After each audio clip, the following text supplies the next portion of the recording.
Hey guys, how's it going? And welcome back to Story Time with CJ episode number 2. So, it's been a while since I've done one of these. I think my last one was in April, I believe, talking about how you should never talk to girls because they'll always bite you in the butt. So, this video is going to be a little different, obviously not about girls, but probably talking about my first real experience ever dealing with the police. I mean, I've had like small little like dealings, like talking on the street and whatnot, but other than that, first time ever having police show up on me and, you know, investigate me and whatnot. So let's hop right into it. It's an awesome story. I guess before getting into the story, I should give a little bit of background. Some of you guys watch my live streams and know and have talked to me about this kind of stuff before, but some of you are completely new to it. So, I am a hookah smoker. I don't know how many of you know what that is, or really know how that goes or anything like that, but this is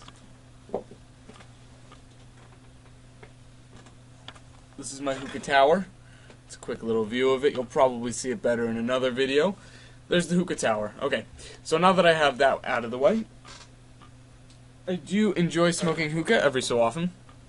So that's going to be important for this story. So rewind to June 19th, exactly a week after my graduation. So of course I wanted to celebrate because it was, you know, first week out of school, first weekend. So my boys came over. You know, we're hanging out. It's like we're not really doing much, and then it gets to around 2, and we're thinking, what the heck could we do? So one of my friends suggests, you know, let's go blaze the hookah tower. So, you know, who's not down for that? But then I think, you know what?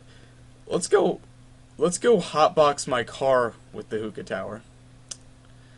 This is where things start to change. So my 4 friends and I pile into my car, and we go to the local convenience store. We have Wawa here in Pennsylvania. I don't know how many of you know what Wawa is, but it is probably the greatest store ever. It just has everything. It's a one-stop shop kind of place.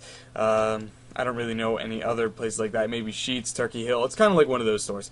Anyway, you know, we go there, stock up on some food, and we go to our special location. Now, our location has been you know, our special spot for a few other occasions. You know, we'll go there and smoke every so often, but never a hot box before.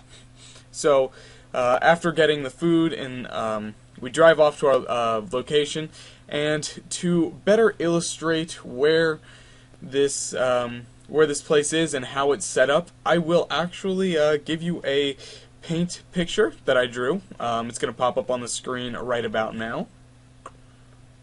There are my draw my life skills once again. Alright, so now that you saw that, you see we're in like a cul-de-sac on a closed off road. So nobody ever goes back to that road. Nobody's even near that road, except for the highway to the left, as you saw.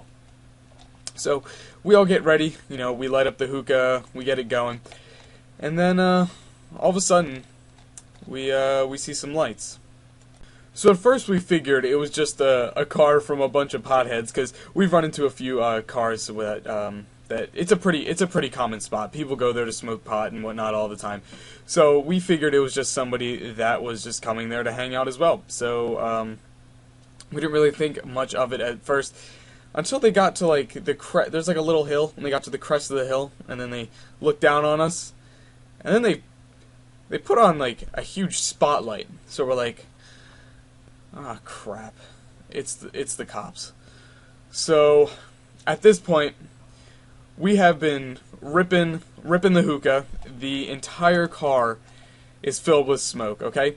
So the cop pulls up even closer into the cul-de-sac, and we turn down our music and whatnot.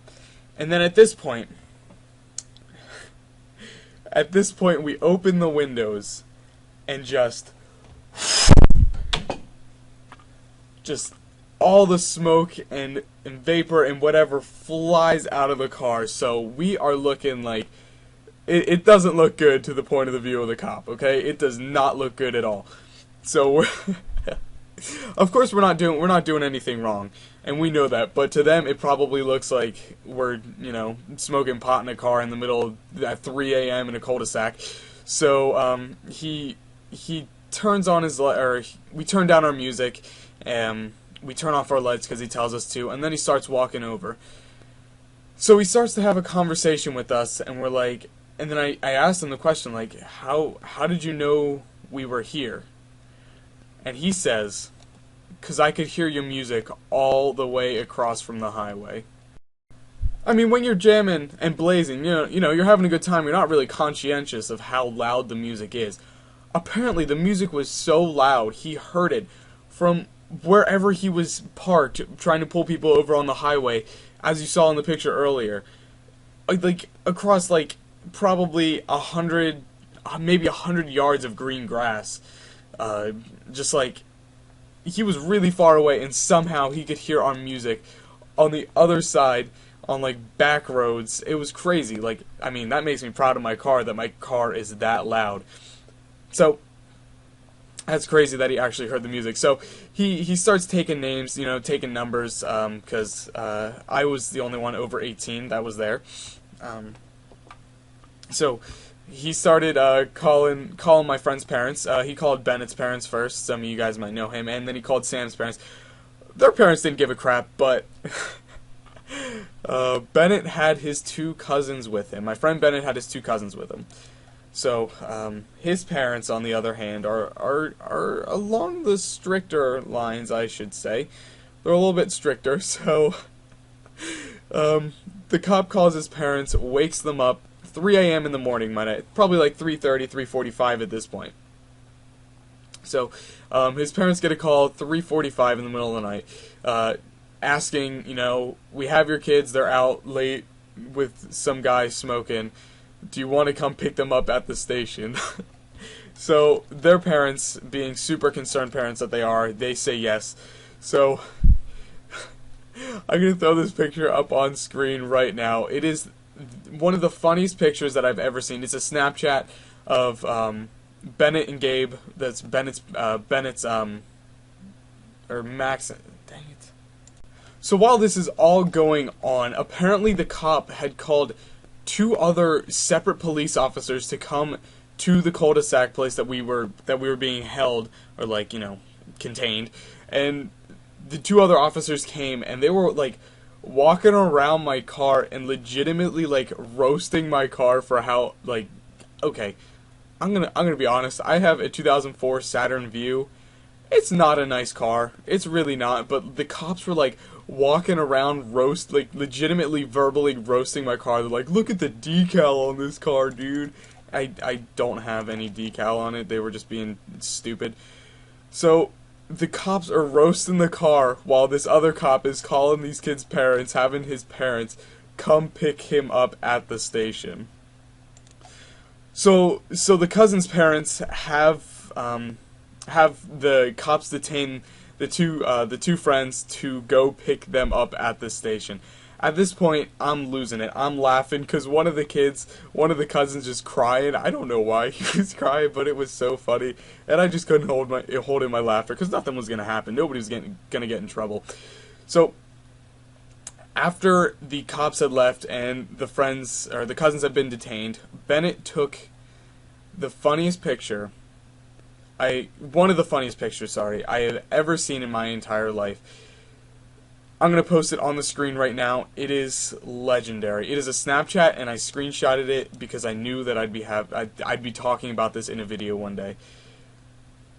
Goodbye, Sam and Max. Oh, that picture gets me every time. That is the funniest picture I've seen. I mean, maybe it might not be funny to you guys, but it is honestly super funny to me because I lived it, and it was awesome. After all this happened, it was about 4 o'clock.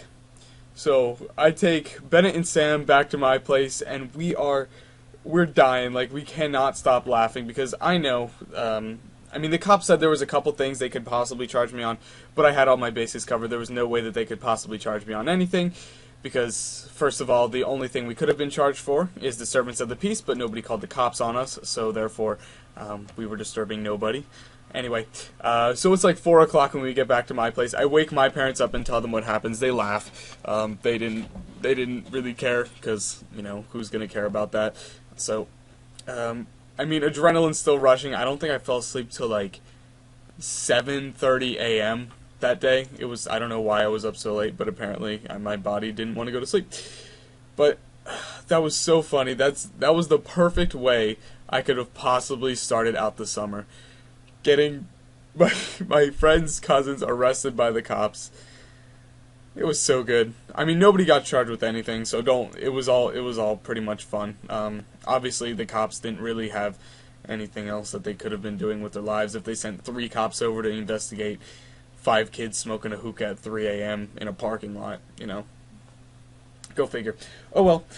So that's what happened. That is the first ever real interaction that I've had with cops. I know I've had like a couple of other things where, like, one time I was screaming in a street and then a cop pulled me over and he was mad at me. And then on a class trip, a cop pulled me over once. But I guess those are stories for other days, other times. I really hope you guys did enjoy this video. If you did, hit that like down below. Let me know if you guys want to see more of these, because I'm sure I could pull a few more videos, a few more stories out of my head for you guys.